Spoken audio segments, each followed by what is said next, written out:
هو الذي أرسل رسوله بالهدى ودين الحق ليظهره على الدين كله نعبده ونستعينه ونستغفره ونعوذ به من شرور أنفسنا ومن سيئات أعمالنا من يهده الله فلا مضل له ومن يضلل فلا هادي له وأشهد أن لا إله إلا الله وحده لا شريك له وأشهد أن محمدا عبده ورسوله صلى الله عليه وسلم وآله وصحبه وسلم تسليما كثيرا سبحانك لا علم لنا إلا ما علمتنا إنك أنت العليم الحكيم رب اشرح لي صدري ويسر لي أمري واحلل عقدة من لساني يفقه قولي اللهم اجعل الناس بفضل الله واجعل الله بالبركة الإسلام والخير بجسم الأبدي واجعل الله بسبوع كبير الأفعال قد أسوسي أسعويتي إلا بعد ذلك الكتاب سمير بشر قمتي qui a envoyé son messager Mohammed avec la vidéo d'une religion de vérité pour la mettre au-dessus de toute autre religion. Nous le louons, le connaissons, c'est bien fait, à lui l'hommage. Nous le demandons de nous assister dans nos actions, dans notre vie, de nous entourer de sa grâce immense, de nous pardonner nos péchés et de nous préserver contre les actes dont les conséquences sont néfastes. Celui qui a la guidé, personne ne peut l'égarer, et quiconque choisit la voie de l'égarement et de s'égare, personne ne peut les guider en dehors d'Allah. J'atteste qu'il n'y a point de divinité qu'Allah, lui, Seigneur, il n'y a pas d'associé. J'atteste que Mohammed et son serviteur, son messager, que la paix et le salut d'Allah soient sur lui, sa famille et ses compagnons. Chers fidèles, nous rendons grâce à Allah, le tout miséricordieux. Et sur ce, le Ramadan a peu fait. Toute créature, tout ce qu'on appelle créature, prend fin. Sauf le créateur qui demeure. كل من عليها فان ويبقى وجه ربك ذو الجلال والإكرام. Et tout ce qui existe sur cette terre ou au ciel périssent et finissent, sauf Allah, le seul qui a majesté et pleine de bénéficence. Étant donné que nous reconnaissons cela, nous sommes conscients aussi que le Ramadan finira. Et donc aujourd'hui, nous allons parler de la fin du Ramadan et le musulman. La fin du Ramadan et le musulman. Alors l'islam nous a prescrit le Ramadan comme étant une période pour adorer Allah. Et cette adoration consiste à s'abstenir de manger et de boire de ce mois. Et après le mois, nous nous trouvons, nous mangeons, nous vivons librement. Alors dans ce contexte, nous devons comprendre que cette journée qui marque la fin de Ramadan et qui coïncide avec la journée de Juma, le vendredi, porte deux étiquettes. Cette journée porte deux étiquettes, dont la première est le jour du vendredi, que le prophète sallallahu alayhi wa sallam a qualifié du meilleur jour de la semaine. La deuxième étiquette, c'est que le Ramadan prend fin dans le Juma, dans le jour du vendredi. Dans ce jour, elle porte une grande étiquette et mérite d'être reconnaissant de cette grandeur de cette journée d'aujourd'hui, qui est le jour de Eid al-Fitr et le jour de Juma. Car malgré nos actions, nos différentes actions que nous avons menées, le jeu, les prières, les lectures et les aumônes que nous avons effectuées au cours de ce mois, qu'Allah accepte. Et nous sommes à la fin de ce mois. Le musulman pourra penser que le mois est fini et que je pourrais reprendre mes mauvaises actions tout en oubliant que le mois finit, mais Allah ne finit pas. Allah nous observe. Allah nous a institué les différents piliers de l'islam comme moyen pour l'adorer, pour reconnaître sa puissance et ses bienfaits sur nous. Et comme un moyen pour éduquer nos comportements. S'abstenir de manger, de boire, signifie beaucoup de choses. Signifie s'abstenir de tout péché. Et c'est pourquoi pour la plupart des musulmans qui savent, ils savent bien que la validité du jeûne ne se limite pas seulement à l'abstinence de manger, de boire, mais à l'abstinence de certains actes. En rapport avec leur comportement, qui pourront porter atteinte à la qualité du jeûne ou carrément annuler le jeûne. Ils s'abstiennent donc de manger, de boire et ils s'abstiennent aussi de poser ces actes-là. Alors lorsque nous avons cette capacité de poser ces actes d'abstinence de manger, de boire et d'abstinence de certains comportements qui blessent autrui et qui pourraient porter atteinte à la qualité du jeûne ou l'annuler, alors est-ce qu'ils ne seront pas capables de continuer par nous abstenir, de blesser, de ternir l'image de notre frère, de faire du mal à notre frère? Parce qu'il s'agit ici de l'injustice de l'homme par rapport à son frère ou à sa sœur qui peut annuler le jeûne. Nous nous sommes abstenus de ces injustices, telles que le mensonge, la calomnie, la médisance, que nous connaissons bien, qui annule le jeûne, qui n'a même pas de faveur. Nous sommes abstenus, nous avons saisi le nom, nous avons saisi le sujet. Mais Ramadan est fini, est-ce que nous allons continuer encore à renouveler également ce genre de comportement? Voilà pourquoi il faut savoir que le musulman doit comprendre que la fin du Ramadan n'est pas la fin du Ramadan. Ensuite, nous devons comprendre aussi que Allah nous a prescrit les piliers d'adoration qui sont variés. Ils sont variés, différentes manières d'adorer Allah par ces piliers, et ils ont aussi leurs périodes et les heures qu'Allah a fixées à chacun de ces piliers. Nous connaissons les heures de la prière. Et les musulmans, tous qui prient, connaissent les heures fixées pour les différentes prières journalières, ces prières. On ne prie pas sans que ce soit l'heure. Et c'est ainsi que les musulmans qui ont les moyens pour effectuer les pèlerinages, elles aussi connaissent les périodes bien fixées dans le mois, dans lesquels et les jours dans lesquels il faut faire le pèlerinage. Et ils s'organisent à la tête solaire, ils voyagent pour accomplir le rite du pèlerinage à ces jours prescrits. Pour les musulmans qui connaissent également les dates de la prélévation des zakat, car la oblige à tous ceux qui ont les moyens, chacun répond à cette date qu'il prélève la zakat et il le fait.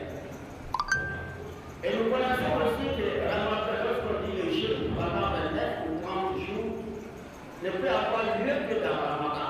La période aussi c'est Ramadan. Si Ramadan apparaît, le mois de Ramadan apparaît, alors on se met dans le jeûne. Mais nous devons comprendre qu'il y a un autre pilier important dans l'adoration qui n'est pas une heure, qui n'a pas de période. Et Allah voudra que cela soit chaque heure, chaque minute que l'homme soit dans la situation.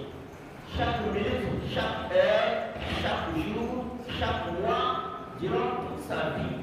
Qu'il soit toujours dans le respect de ces piliers. Il s'agit de bon comportement et de bon caractère. Le bon comportement et le bon caractère, le musulman doit comprendre que c'est un pilier qu'Allah a pris pour chapeauter les autres piliers d'adoration. Le bon comportement et le caractère s'expriment par le fait d'éviter tout acte pouvant porter atteinte à l'honneur de son frère, à la santé de son frère, au bien de son frère, qui peut porter atteinte également aux droits de ses frères ou de ses sœurs, et pourront porter atteinte à la vie de son frère et de sa sœur. Lorsqu'on vit tout cela, on appelle ça bon comportement. Et c'est le bon comportement grâce à ce bon comportement pris par Allah en nous, la communauté de Mohammed sallallahu alayhi wa sallam, qui nous a prescrit également les piliers pour que ces piliers-là reflètent nos comportements. Parce que ces piliers-là qu'Allah nous a prescrits sont des piliers, des pratiques qui éduquent le comportement, doivent éduquer notre comportement. Le musulman qui se convertit aujourd'hui soit vu demain différent de sa nature d'hier. Qu'une personne qui se convertit aujourd'hui, on voit une différence dans son comportement par rapport à la différence du comportement qu'il avait avant sa conversion. C'est la raison pour laquelle Allah dit Kuntum khayra ummatin ukhrijat lin-nas ta'muruna bil ma'ruf wa tanhauna 'anil munkar wa tu'minuna billah. Allah dit vous êtes la meilleure communauté qu'Allah fait surgir sur la terre. Vous ordonnez le convenable et vous interdisez le blâmable. C'est-à-dire vous ordonnez le bien et vous interdisez le mal, et vous croyez en Allah, et de passer par cette croyance, vous pratiquez la bienveillance, le blâmabilité et le bon caractère vis-à-vis de vos frères. Alors le musulman n'est pas d'essence, l'islam du musulman n'est pas d'essence lorsqu'il blesse son frère, lorsqu'il fait du mal à son frère. Nous devons comprendre cela. Et elle a voulu qu'il y ait une certaine nombre d'informations qui circulent. Et ces informations, le Coran est un livre stable. Ce sont des écritures, il faut les lire, il faut les informer aux gens. Et elle a choisi parmi les membres de la communauté pour en faire des informations. Il s'agit des prédicateurs. Et il nous dit, on était pour nous comme pour les frères. ويأمرون بالمعروف وينهون عن المنكر وينهون عن المعروف وينهون عن المعروف ويأمرون بالمعروف وينهون عن المنكر أولئك هم المفلحون. Allah dit qu'il soit issu parmi vous, que ce soit parmi vous, les gens issus de votre famille, de votre voisinage, de votre quartier, de votre ville, qu'on trouve parmi vous ceux qui vous ordonnent à faire le bien, qui vous rappellent la parole d'Allah et vous disent ce que Allah vous ordonne, c'est ceci, ce qui vous interdit.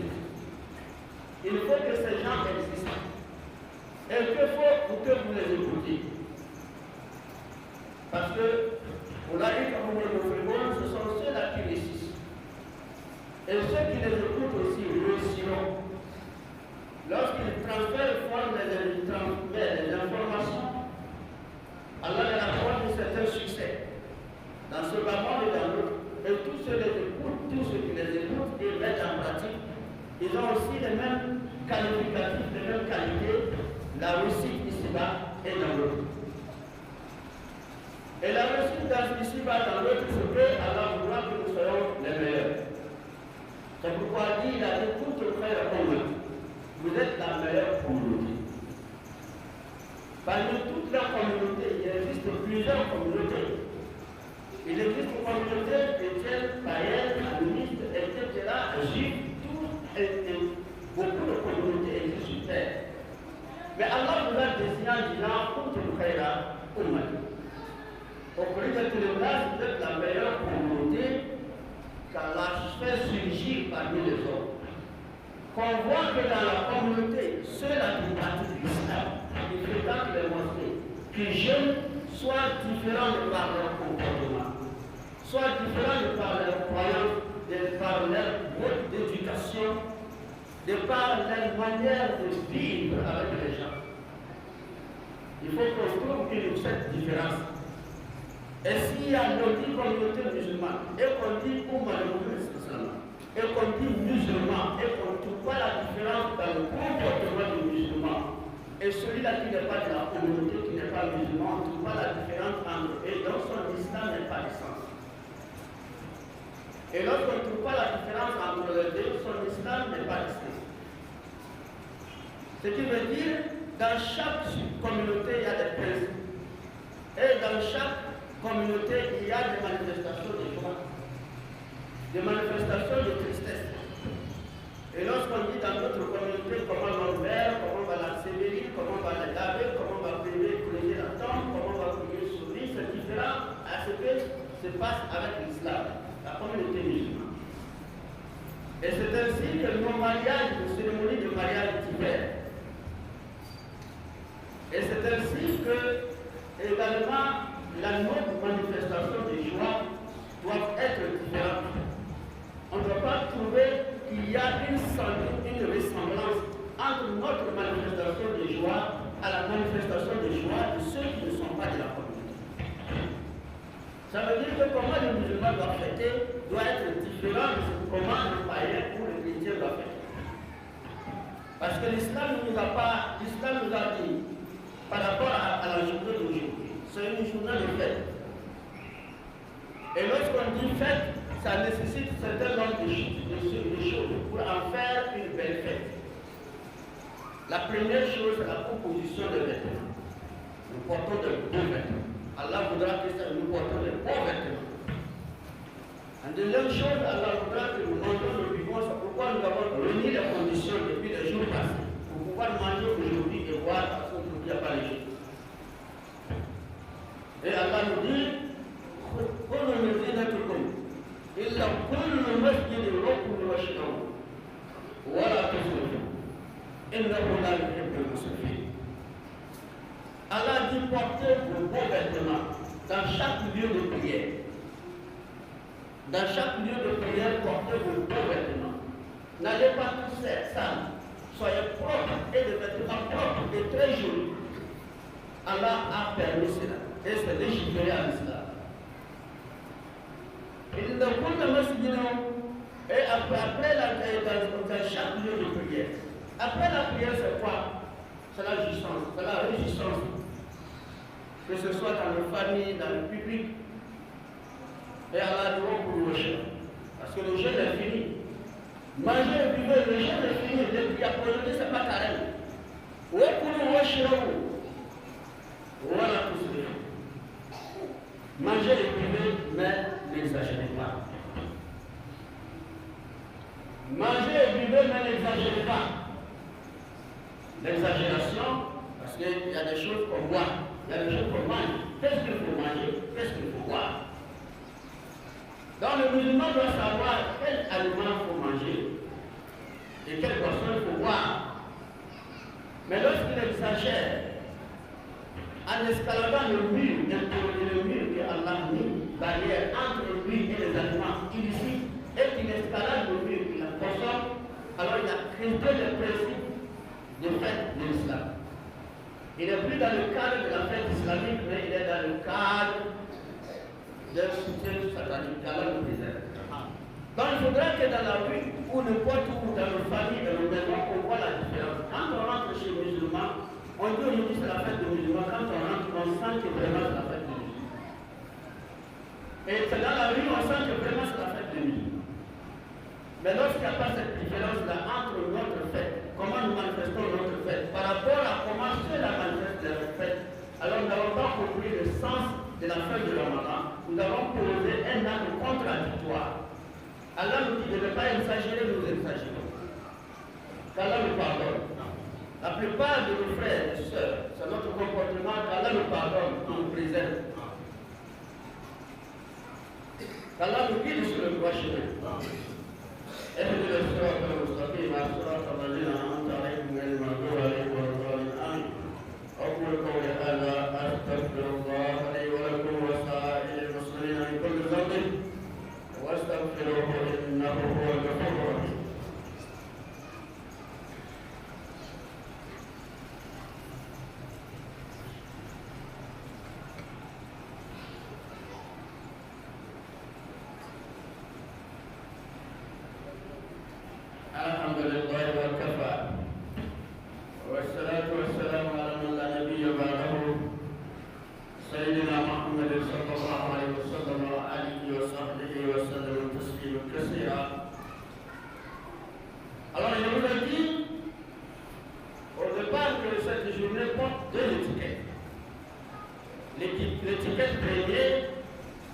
c'est le Juma, le vendredi.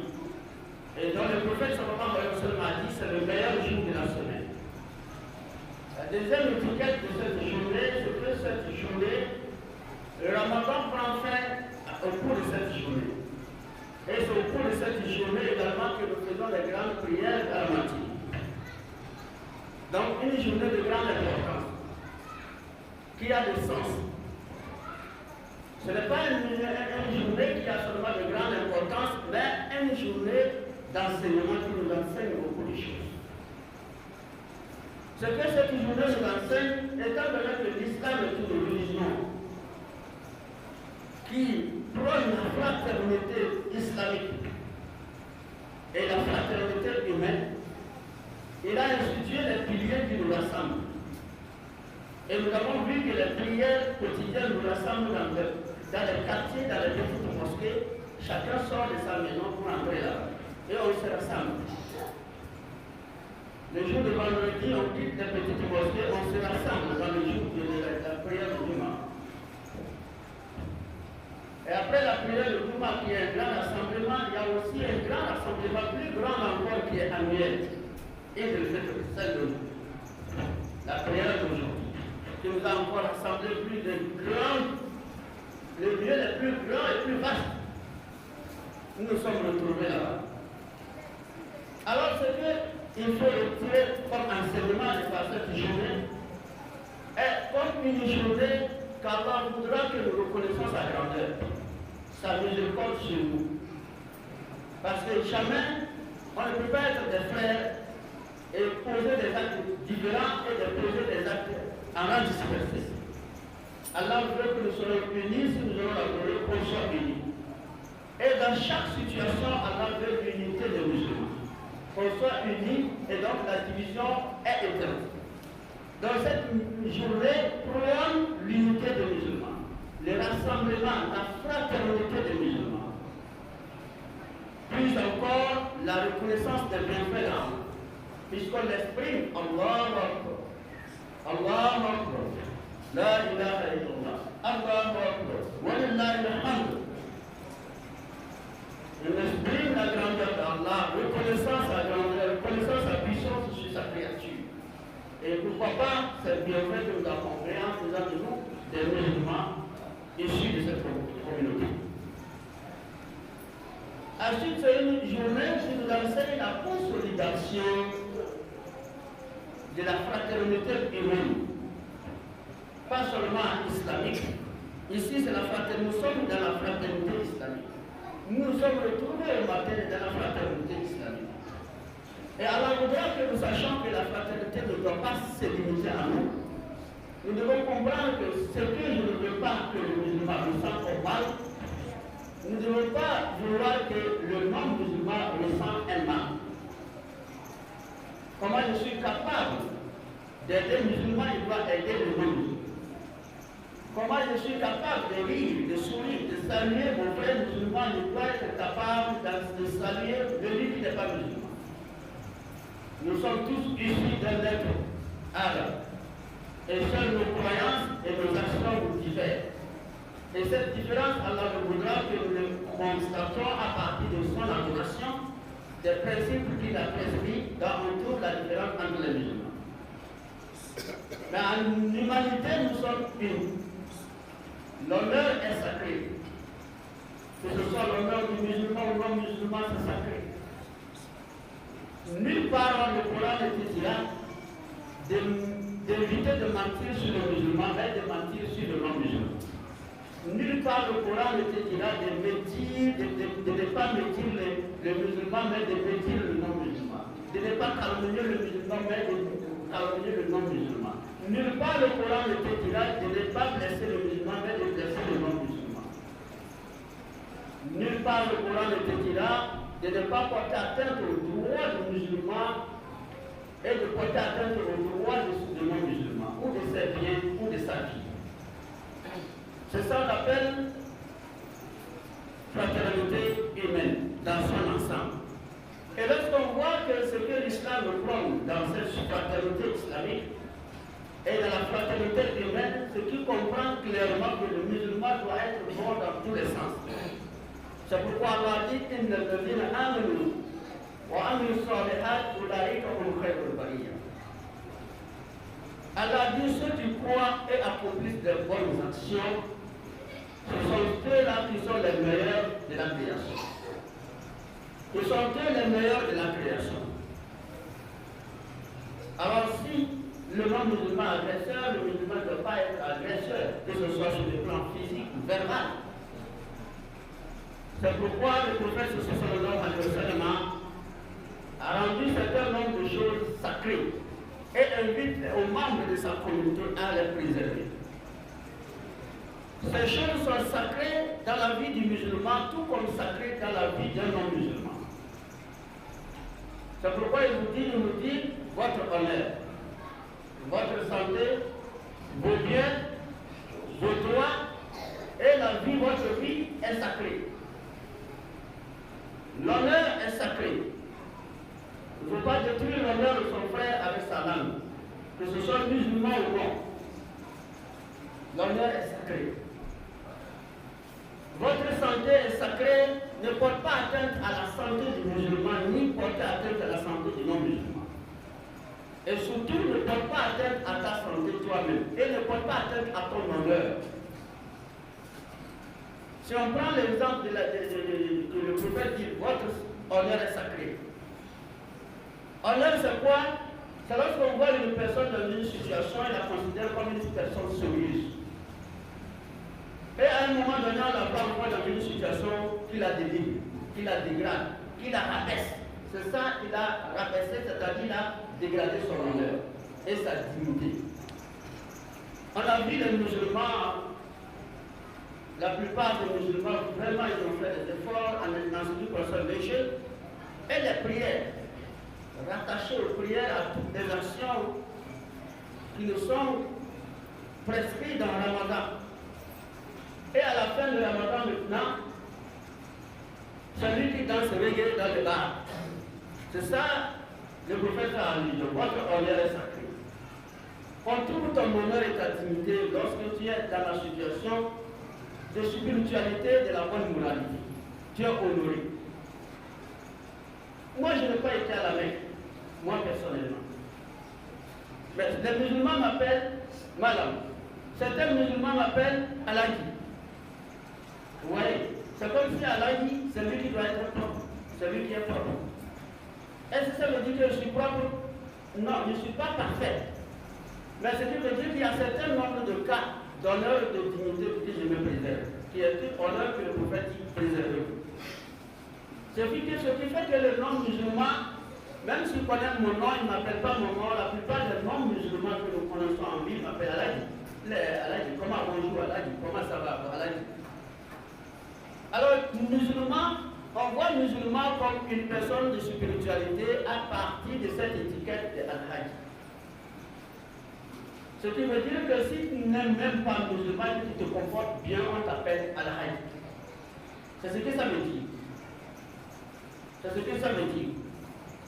Donc, on ne va pas me voir dans la rue m'appeler Al-Hajj et on vient dans ma maison voir l'alcool qu'il y a fait les gens dans la fête de Ramadan.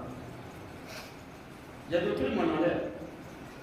Et là maintenant, quand la personne qui a bu, il a mangé, il est content, il m'a félicité. Non, tu es bon musulman, tu es bien bu chez lui. Et c'est lui qui sort encore pour dire, ah, vous gênez les gens que les musulmans ne voient pas. La personne a bien bu chez à la vitesse. Vous voyez, non? Il a détruit son honneur dans le jour de la fête. Dans la vie, il a détruit son honneur. C'est pourquoi le prophète a dit, votre honneur est sacré. Et votre santé est sacrée. Tout ce qui va porter atteinte à votre santé, évitez-les. À la santé des autres, évitez-les. Vos biens sont sacrés. Voilà tout le zéro. Il ne vous va zéro la cana et quoi, shaitan. Allah dit ne gaspillez pas. Nulle part Allah n'a dit aux musulmans qui allèrent 100 000 donner quelqu'un cadeau qu'il a gaspillé l'argent. Quelqu'un qui a 1 million, il appelle son frère et dit prends. Il y a nulle part on a dit, on a vu quelqu'un petit dans le Coran ou dans la hadith ou dans le Sunna où un malin va dire qu'il a gaspillé l'argent. Mais lorsqu'un homme enlève 500 pour payer l'alcool, sous prétexte de satisfaire son ami, Allah appelle ça gaspillage. Là, il a fait gaspillage. Pourquoi? Gaspillage veut dire quoi? Il pose un acte qui devait être récompensé en donnant 1 million, 100 000 pour aider quelqu'un. Mais ici, il pose un acte pour soutenir le haram. Et dans le soutien du haram, Allah ne récompense que les péchés. Allah ne récompense que les péchés et les conséquences sont graves. C'est pourquoi Allah dit, ceux-là qui sont des gaspilleurs sont des frères du diable. Est-ce que donner son frère pour l'aider avec 100 000, 50 000, 80 000, ceci, est-ce qu'on peut te qualifier de frère du diable? Mais si tu offres quelque chose de haram à ton frère, alors on appelle l'acte, Allah t'appelle toi-même le frère du diable. Est-ce musulman qui a fait jeûner pendant un mois? Le musulman, je n'ai pas dit que ça a annulé au jeûne. Il faut bien comprendre le sens. Il ne faut pas aller du malade et dire si tu dois le ton jeûne d'un café. Non, il n'est pas dit ça, il n'est pas ce kilo-là. C'est Allah qui récompense les jeûnes, c'est Allah qui récompense les péchés. Les péchés sont autre chose, les actes de bonté, de bienfaisance, d'adoration aussi, on les récompense à part.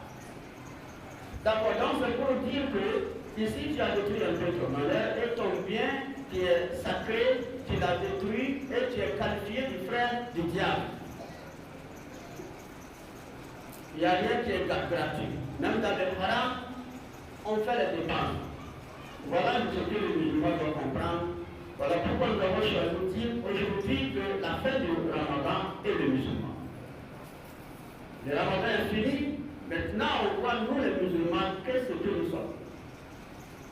Qu'est-ce que nous avons dans la tête? Est-ce que Allah est fini? Est-ce que le fait d'adorer Allah et abandonner après Ramadan, est-ce que Allah n'existe pas? Qui est notre Seigneur? Qui est notre divinité? Est-ce que le mois de Ramadan? Ce sont des questions que nous avons tous les réponses dans notre conscience. Qu'Allah nous facilite son adoration pour tout le temps. Et que les musulmans sachent qu'Allah lui met en garde. Si tu as dit La ilaha illallah, tu es devenu musulman, c'est pour prier 5 fois par jour. Et le prophète sallallahu alayhi wa sallam a dit ce qui diffère entre le musulman et le non-musulman, c'est les 5 prières. On prie, on est musulman, le plus tard n'est pas musulman. Et Allah dit, lorsque tu attestes et tu commences par prier, adore ton Seigneur jusqu'à ce que te vienne la mort. Il faut que la mort vienne te trouver, tu es quelqu'un qui prie. Que la mort ne vienne pas te trouver, que tu as déjà approché la prière parce que la Ramadan est fini. Si la mort vient te trouver, tu es mort calme. Les cérémonies des musulmans, les prières mortuaires des musulmans, les rassemblements pour le droit des musulmans ne seront aucune utilité. Aucune utilité. Les gens se trompent. Nous voyons dans la vie, les gens meurent. Quelque part en brousse. On ne retrouve pas leur corps ni lavé, ni ensevelir, ni prier sur eux, ni faire quoi que ce soit sur eux. Si ce sont des pratiquants de prière correctement, ils vont pas. Tout ce qu'on vient pour faire sur nous après notre mort, c'est pour honorer notre mort. C'est un principe qu'Allah a voulu qu'on honore notre corps, de par le lavage, la sécurité. Mais ce n'est pas ça qui nous conduit au paradis. Ce n'est pas notre prière sur nous, le corps qui est posé, qui nous conduit au paradis. Mais lui-même, sa prière, qu'il va l'amener au paradis. S'il abandonne les prières, on vient se rassembler, prier sur lui, ça n'a pas de sens. Ça ne le conduira jamais au paradis. C'est ce que je voudrais que les musulmans sachent. Qu'Allah nous guide à comprendre. Voilà. Donc il ne faut pas compter sur ça en pensant que bon, comme je suis de la famille, même si les musulmans vont prier pour moi, ils vont faire à droit. On a fait à droit, mais si tu ne pries pas, ça n'a pas de sens. Tu crois en Allah et Allah avec toi, tu quittes Allah, Allah te quitte. Donc les non-rassemblements ne serviront à rien. C'est pourquoi il faudrait que c'est les musulmans qui approchent la prière, qui ne l'approchent pas cette année. Qu'ils fassent qu'après Ramadan, ils continuent. Allah nous dit à comprendre. Allahumma hadina siratal mustaqima, siratal ladina an'amta alayhim ghayril maghdubi alayhim waladdallin. Allahumma hadina fiman hadayt, wa afina fiman afayt, wa tawaffana fiman tawallayt, wa barik lana fiman a'tayt, wa qina wasrif 'anna sharra ma qadayt. Fa innaka taqdi wa la yuqda alayk, innahu la yadhillu man walayta wa la yu'izzu man adayt. Tabarak rabbana wa ta'ala. أعطيت. نستغفرك اللهم من جميع الذنوب والخطايا ونتوب إليك برحمتك يا أرحم الراحمين يا رب العالمين. الحمد لله رب العالمين. الحمد لله الذي هدانا لهذا وما كنا لنهتدي لولا أن هدانا الله. اللهم لك الحمد كما هديتنا للإسلام وعلمتنا الحكمة بالقرآن. ربنا آتنا في الدنيا حسنة وفي الآخرة حسنة وقنا عذاب النار. سبحان ربك رب العزة عما يصفون والسلام على المرسلين